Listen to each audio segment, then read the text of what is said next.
But आज की video शुरू करने से पहले I just want to talk with you all.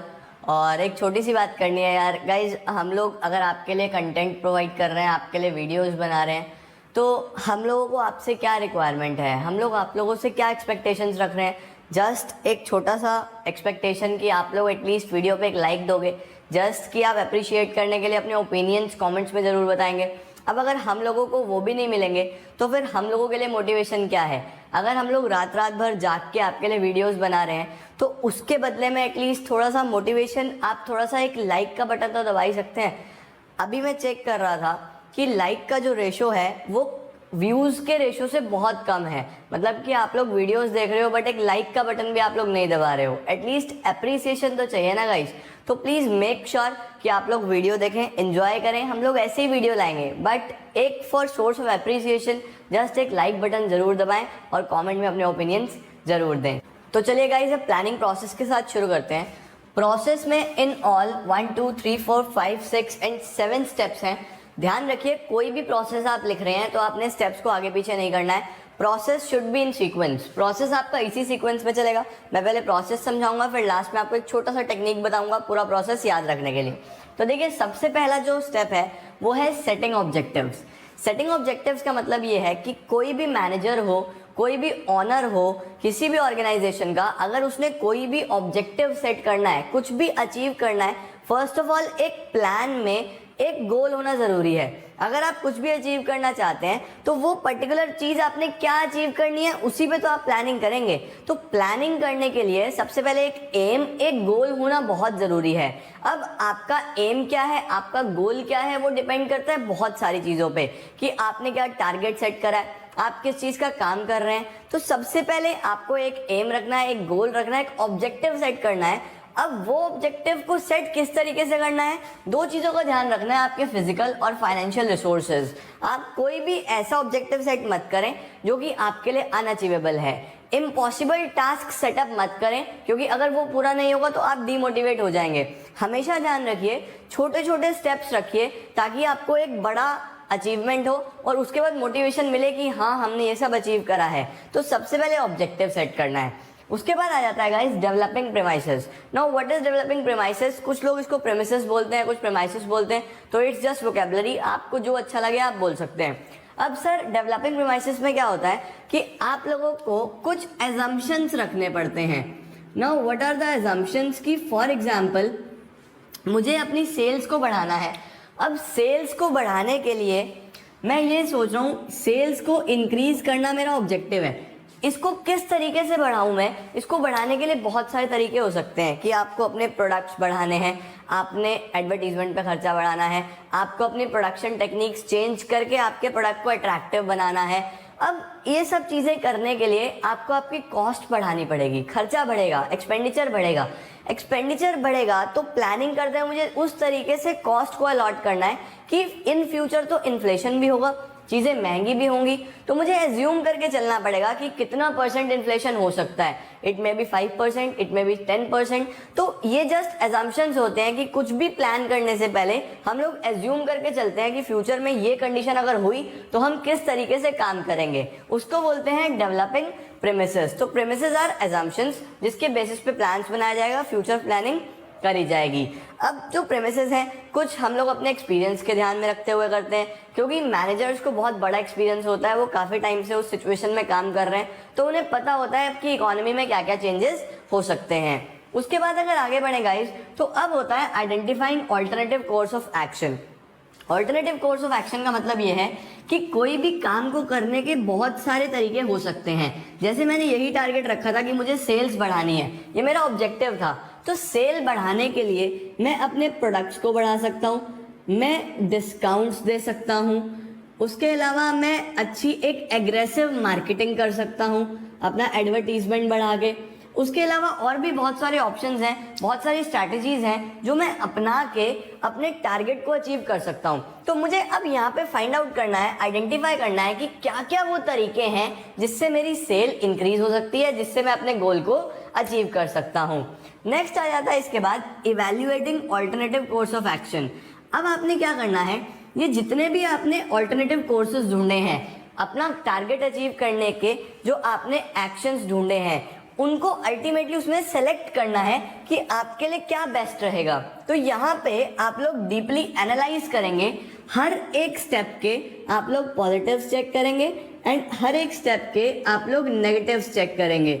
Deeply analyse करो कि आपकी सिचुएशन में कौन सा बेस्ट रहता है। यहाँ पे आपने अपने कॉम्पिटिटर को नहीं देखना है कि वो क्या कर रहा है, आप अपने अकॉर्डिंगली अपनी सिचुएशंस के अकॉर्डिंगली देखिए कि आपके लिए क्या बेस्ट बैठ रहा है। अच्छे से एनालाइज कीजिए, टाइम लीजिए, दैट इज इवेल्युएट करना है आपने इन सभी कोर्स ऑफ एक्शन को। इसके बाद आ जाता है सर सेलेक्टिंग एन ऑल्टरनेटिव। अब देखिए जिसमें आपको सबसे ज्यादा मैक्सिमम पॉजिटिव्स मिलते हैं, मैक्सिमम पॉजिटिव्स और लीस्ट नेगेटिव्स। लीस्ट नेगेटिव्स का मतलब क्या है कि सबसे कम नेगेटिव्स मिलते हैं, उसको आप सेलेक्ट कर सकते हैं, बट वो आपके रिसोर्सेज के अंडर होना चाहिए। मतलब कि एक स्टेप, एक यहाँ पे ऑल्टरनेटिव कोर्स ऐसा है जिसमें मैक्सिमम पॉजिटिव्स हैं, बट उसको इम्प्लीमेंट करना आपके लिए पॉसिबल नहीं है, तो वो आप सेलेक्ट नहीं कर सकते हैं। तो आपको ध्यान रखना है कि वो ऑल्टरनेटिव जिसमें बहुत सारे पॉजिटिव्स होने चाहिए और बहुत कम नेगेटिव्स होने चाहिए, साथ साथ वो मेरे एबिलिटी में भी हो, मेरे रिसोर्सेज में भी हो, मैं उसको इम्प्लीमेंट कर सकूं, उसको सेलेक्ट करना है आपने। यहाँ पे सेलेक्ट करने के बाद यू शुड इम्प्लीमेंट। आपने इस प्लान का इम्प्लीमेंटेशन करना है।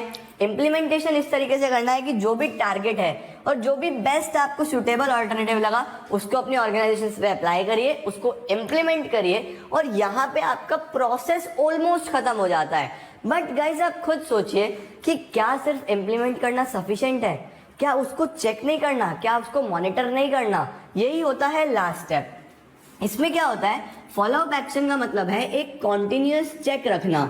जो मैनेजर है वो एक रेगुलर व्यू, एक रेगुलर आई बना के रखता है कि जो प्लान है वो प्रॉपरली इंप्लीमेंट हो रहा है या नहीं हो रहा है। अब सपोज आपने जो प्रेमाइसेस लिया था वो लिया था कि इन्फ्लेशन 4% होगा, बट एक्चुअल में इन्फ्लेशन 6% हुआ, तो आपको जल्दी से जल्दी आपके प्लान को जल्दी से चेंज करना होगा, तभी आप अपने गोल तक पहुंच पाएंगे। क्योंकि अगर इन्फ्लेशन हो गया आपका कॉस्ट बढ़ने लगेगा, कॉस्ट बढ़ेगा तो आपका प्राइस बढ़ जाएगा, प्राइस बढ़ने से आप सेल अचीव नहीं कर पाएंगे, आपकी सेल्स कम हो जाएगी। तो हर एक चीज का ध्यान रखना है, रेगुलर चेक रखना है कि प्लान सही से इंप्लीमेंट हो भी रहा है या नहीं। अगर आपको थोड़ा सा भी उसके अंदर कुछ कमी लगती है तो जल्दी से उसको ठीक करो और अपने गोल की तरफ आगे बढ़ो। इसको बोलते हैं हम लोग फॉलो अप एक्शन। तो ये है गाइस 7 स्टेप्स जो मैंने बहुत इजी लैंग्वेज में आपको एक्सप्लेन करे। होपफुली आपको समझ आ जाएगा। आप एनसीईआरटी रीड कीजिए, बहुत इजीली आप समझ पाएंगे। अब एक छोटा सा मेमोरी टेक्निक आप कैसे याद रख पाएंगे, देखिए setting objectives, developing premises, identifying alternative course of action, evaluating alternative course of action, selecting an alternative, implementing the plan, follow up action. इसको अलग कीजिए, यहाँ से लीजिए एस। अब ये 4 एक साथ कीजिए, DIES, डाइज, S डाइज और IF को एक साथ कीजिए F। तो अगर आपको प्लानिंग प्रोसेस लिखना है तो उसका मेमोरी टेक्निक है S डाइज F। इतना याद रखोगे तो सारा प्रोसेस आपको याद आ जाएगा। होपफुली आपको समझ में आया, इतना नोट करो। हम चलते हैं अगले टॉपिक की तरफ, उतारो जल्दी जल्दी। अब समझते हैं कि प्लान क्या है। देखो यार, प्लान है हमारे पास a document which highlights how goals are going to be met. एक ऐसा डॉक्यूमेंट या एक ऐसा कोई यूनिक पर्टिकुलर थिंग जो कि हमें ये बताने वाला है कि हमारे गोल्स किस तरीके से अचीव होंगे। कि आपको अगर 95% अचीव करना है तो आपने उसके लिए कुछ ना कुछ तो अपने माइंड में एक पूरा पर्टिकुलर रीजन बनाया होगा, एक पूरा पर्टिकुलर लिख के या ओरली अपने माइंड में एक एरिया सेट करा होगा कि मुझे इस तरीके से ये सब काम करना है। That is your plan. तो it is a document which highlights how goals are going to be met. अब प्लान्स की गाइस कैटेगरीज बनाई गई कि जो प्लान्स है वो मेनली 2 तरीके के होंगे, या तो वो सिंगल यूज होगा या फिर वो स्टैंडिंग होगा। अब इसके अंदर भी बहुत सारे टाइप्स आ सकते हैं और इसके अंदर भी बहुत सारे टाइप्स आ सकते हैं, उसको डिस्कस करेंगे हम नेक्स्ट वीडियो में और चैप्टर हो जाएगा खत्म।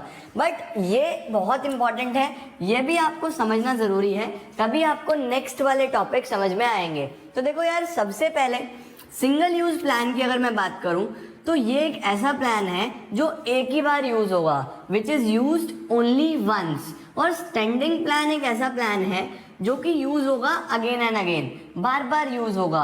अब जैसे कि क्या हो, फॉर एग्जाम्पल मैं एक कॉन्ट्रैक्टर हूँ और मुझे कोई एक पर्टिकुलर रोड बनाने का कॉन्ट्रैक्ट मिला है। अब रोड बनाने के लिए कितना खर्चा आएगा मेरे से कॉस्ट पूछी गई है, तो मुझे पूरा बजट बना के देना है। अब वो बजट उस पर्टिकुलर रोड का एक ही बार बनेगा ना गाइस, कि अगर मुझे आज से 3 महीने बाद दोबारा रोड बनाने के लिए दिया तो क्या सेम बजट चलेगा? नहीं, अलग चलेगा। क्यों? क्योंकि तब कॉस्ट चेंज हो चुकी होगी, उस पर्टिकुलर रोड का एरिया क्या है वो देखना पड़ेगा। मतलब बजट हर एक कॉन्ट्रैक्ट के लिए अलग होगा। इस पर्टिकुलर रोड के लिए जो बजट है, इवन अगर कल कोई कॉन्ट्रैक्ट मिलता है उस पर भी सेम नहीं चलेगा, क्योंकि वो अलग होगी, उसका सिचुएशन अलग होगा। तो ऐसा प्लान जो एक बार बनाया जाए उसको बोलेंगे सिंगल यूज, एक ही बार यूज होगा। और अब अगर मैं इधर देखूं तो फॉर एग्जाम्पल मैंने अपना कोई स्कूल्स में देखते हैं हम कि स्कूल्स में पॉलिसी चलाई गई कि फॉर एग्जाम्पल एडमिशन फीस अब नहीं ली जाएगी। अब वो पॉलिसी अगर एक बार चल गई तो फिर चेंज थोड़ी करी जाएगी हर साल।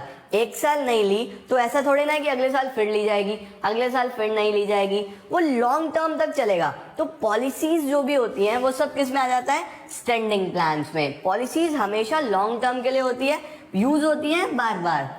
अब नेक्स्ट पॉइंट की तरफ बढ़े तो develop for one time event. जैसे मैंने रोड का एग्जांपल लिया तो एक ही बार के लिए बनेगा। These are develop for activities which occurs regularly. जैसे एडमिशन प्रोसेस है वो हर साल होगा, तो एडमिशन फीस हर साल नहीं लेनी है। इसके बाद आ जाता है single use plans are discarded when project is over. उन प्लान्स को खत्म कर दिया जाता है जैसे ही हमारा प्रोजेक्ट ओवर हो जाता है। और यहाँ लिखा है दीज आर डेवलप्ड वंस। एक बार पॉलिसी बनाई लेकिन यूज करी जाएगी ओवर एंड ओवर अगेन, बार बार हम उसको यूज करते चलेंगे। आगे बढ़े तो मैंने एग्जाम्पल्स लिखे हैं जैसे कि बजट्स, प्रोग्राम्स, प्रोजेक्ट्स। इसको और डीप में एनालाइज करेंगे नेक्स्ट वीडियो में, क्योंकि ये हमने अच्छे से डिस्कशन रखना है। अगले वीडियो का डिस्कशन का पार्ट यही रहेगा। और इसमें क्या क्या आएगा? पॉलिसीज, प्रोसीजर्स, मेथड्स और रूल्स। ये सभी एग्जाम्पल्स हम लोग डिस्कस करने वाले हैं अपनी नेक्स्ट वीडियो में। 8 तरीके के प्लान्स हैं: policy, programme, procedure, rules, objective, method, budget, strategy. ये 8 टॉपिक्स कवर करके हमारा चैप्टर हो जाएगा खत्म। होपफुली आपको चैप्टर समझ में आ गया होगा, वीडियो अच्छी लगी होगी। और वीडियो को लाइक करना मत भूलो यार, लाइक करो, लाइक करते चलो साथ साथ। और कमेंट्स में अगर आपको कोई क्वेश्चन आता है पूछ सकते हो, अपने सजेशंस दे सकते हो। उसके साथ साथ वीडियो शेयर करो, ज्यादा से ज्यादा बच्चों तक पहुंचाओ, तभी इस सीरीज का फायदा होने वाला है। Thanks a lot.